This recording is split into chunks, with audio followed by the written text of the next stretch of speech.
आपने ना एक चीज़ बहुत देखी होगी कि हमारा कोई फिन इन्फ्लुएंसर आता है और हमें ये बताने लगता है वीडियोस के माध्यम से कि आप अमीर कैसे बन सकते हो या फिर आप फाइनेंशियल फ्री कैसे बन सकते हो। अब जब आप जाते हो उस वीडियो को देखते हो तो पता चलता है कि फाइनेंशियल फ्री होने का ये जितना भी फॉर्मूला बताते हैं ना एक्सेल शीट यूज़ करके, प्रैक्टिकली जब आप जाते हो देखते हो तो आपको पता चलता है कि भाई प्रैक्टिकली तो पॉसिबल ही नहीं होता। मान लो एक कॉमन तरीके से एक चीज़ को ना बहुत फैलाया जाता है, एक तरह से प्रमोट किया जाता है, एंड दैट वाज 1 करोड़। कितने साल में आप 1 करोड़ कमाने वाले हो। लेकिन ये जो सो कॉल्ड फिन इन्फ्लुएंसर है, इनकी मैथ शायद अच्छी होगी कच्ची होगी पता नहीं, वो जो 1 करोड़ है वो कुछ साल के बाद उसके भी डिवैल्यूएशन होने वाला है, 20 साल के बाद, 15 साल के बाद, 5 साल के बाद। तो जो वैल्यू आज 1 करोड़ की है वो 15-20 साल के बाद नहीं रहने वाली ना। कॉमन सेंस वाली बात है। लेकिन हमारे जो भी इन्फ्लुएंसर होते हैं ना, फिन इन्फ्लुएंसर, ये भूल जाते हैं इस चीज़ को। ओके, क्यों भूल जाते हैं? हो सकता है कि मैथ कच्ची हो और बहुत ही कॉमन चीज़ें बोलते हैं कि आपको अगर फाइनेंशियल फ्री होना है तो आप इन्वेस्टमेंट करो, और इन्वेस्टमेंट की तो ऐसी बात करने लगते हैं, भाई ऐसी चीज़ें ये करते हैं कि भाई आप घर मत लो, आप गाड़ी मत लो, भाई आप सांस मत लो, भाई आप पानी मत लो, मतलब ऐसी ऐसी चीज़ें बोलने लगती है यार। ऐसी चीज़ें जो प्रैक्टिकल लाइफ में पॉसिबल नहीं है। और आफ्टर दैट ये कहते हैं कि भाई अगर आप इतना इन्वेस्टमेंट करते हो अगले 4-5 साल में, 10 साल में, 15 साल में वगैरह, तो आपको कितना मिलेगा? तो आपको मिलेगा 10 करोड़। ओके, कब मिलेगा? आपको मिलेगा जब आप 70 साल के होगे तब। भाई जब 70 साल का होगा, 10 करोड़ भी हो गया अकाउंट में, तो क्या फ़ायदा भाई? खाने के लिए दांत नहीं है, देखने के लिए आँखें नहीं है, चलने के लिए भी कांटे के सहारे चलना पड़ता है, तब जाकर ऐसी चीज़ें भी मिल रही होगी, तो क्या फ़ायदा? ये बात समझ में नहीं आती। इतना भी कह सकते हैं जो हमारे फिन इन्फ्लुएंसर्स होते हैं ना, मैक्सिमम प्रैक्टिकली बातें नहीं करते भाई, इम्प्रैक्टिकल बातें करते। और इम्प्रैक्टिकल भी बातें कैसे कि देखो, अगर आपको इन्वेस्टमेंट करनी है ना तो कैसी करनी है?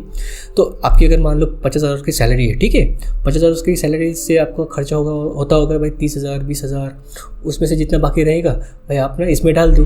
और आपको तो घर लेना ही नहीं है राइट, तो आप रेंट के घर में रह लो। ऐसे एडवाइस करते हैं हमारे सोशल फिन इन्फ्लुएंसर्स। कभी आपने सोचा है कि अगर आप भाड़े के घर में रहते हो, भाड़े के घर में रहने के बाद आप जितना भी पे करते हो उतना पे करना, और जो आप खुद घर लेते हो उतना ईएमआई पे करना, दोनों ही सेम होता है, दोनों में भी कोई अर्थ नहीं है। एक में होता है कि भैया अगर आप कितना भी भाड़े के घर में रह लो, एट द एंड भाड़े का घर ही होता है, और खुद का घर ही होता है, भले ही 4 पैसे ज़्यादा चले जाए। लेकिन हमारे जो भी फिन इन्फ्लुएंसर्स होते हैं ना, इनकी मैक्सिमम बात तो ऐसी होती है कि इन लोगों ने ग्राउंड रियलिटी देखी नहीं होती, यानी ग्राउंड से तो बहुत ही कम लोग होते हैं। मैक्सिमम ऐसे ही लोग होते हैं, एक तो बिजनेसमैन वगैरह ऐसे ही प्रोफेशन से ही आते हैं, तो ग्राउंड से इनका कोई लेना देना होता नहीं है। जो भी आज के टाइम इन्वेस्टर, जो भी फिन इन्फ्लुएंसर होता है ना, ज़्यादा जितना भी बजट या ज़्यादा जितना भी फ्रेमवर्क बताते हैं ना, वो बताता है भाई 50-60 हज़ार के सैलरी के हिसाब से। अब देखा जाए आज के टाइम में यार, कौन सा भी टाइम, 90-80% ऐसे लोग हैं ना जिनकी सैलरी 30,000 से ज़्यादा नहीं है, और ये बात करें 50,000 1 लाख की। और ऐसा भी नहीं होगा भाई कि अगर आप 1 लाख रुपए कमा रहे हैं तो 1 लाख ही अकाउंट आपके अकाउंट में आते हैं, ऐसा नहीं होता। 1 लाख में से भी बहुत सारी कटिंग होती है, पीएफ कटता है, बहुत सारे टैक्सेस होते हैं, और उसके बाद भी आपको इनकम टैक्स वगैरह पे करना पड़ता है, मतलब बहुत सारी चीज़ें कटती है। उसके बाद ही छोटा सा कैश आपके हाथ में आता है। अगर आप 1 लाख के हिसाब से देखते हो तो कुछ 70-75 हज़ार ऐसा कुछ आता है अमाउंट। अब जितनी मुझे कंफर्म पता नहीं है, लेकिन इतना आता है जितना भी मैंने देखा था। एक बात समझ में नहीं आती, इतनी कटिंग होती है तो 70,000 80,000 के हिसाब से बताओ ना, 1 लाख के हिसाब से बताते हैं तो 1 लाख अगर आपको कमाना है तो उसके हिसाब से, मतलब अगर उतनी कैश चाहिए ना उसके हिसाब से आपको 1.5-2 लाख की सैलरी चाहिए। ये चीज़ें है, ये ग्राउंड रियलिटी पे ऐसी ही चीज़ें चलती है। एंड देखा जाए 90% ऐसे लोग हैं ना जिनकी सैलरी खुद 30,000 से ज़्यादा नहीं है मंथली। और ओके, अब इसके बाद क्या करते? इसके बाद करते भाई छोटा सा कोर्स पिच कर देते। आप ना क्या करो, हमारा कोर्स ले लो।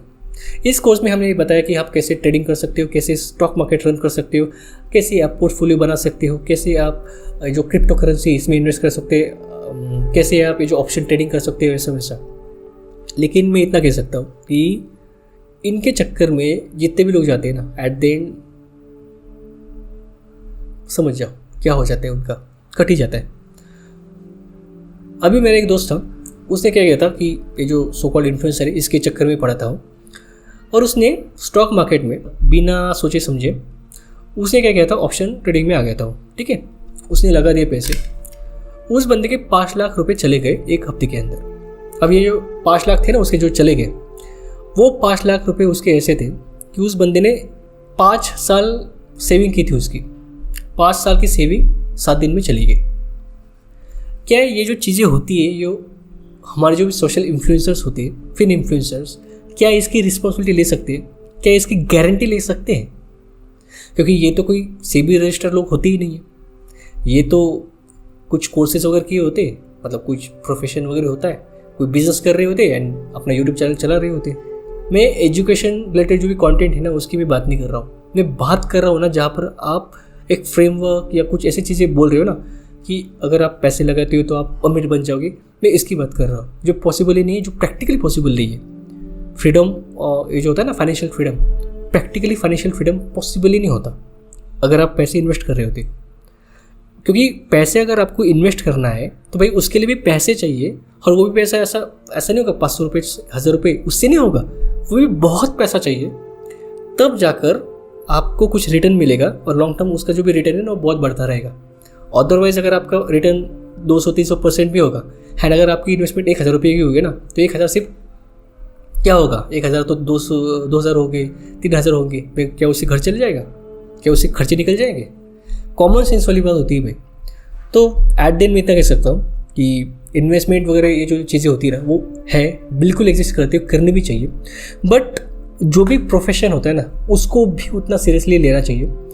जितना प्रोफेशन को सीरियसली लेती हो ना उतना ही चांसेस होता है कि आप ये जो फाइनेंशियल फ्रीडम है ना उसकी तरफ बढ़ते हो।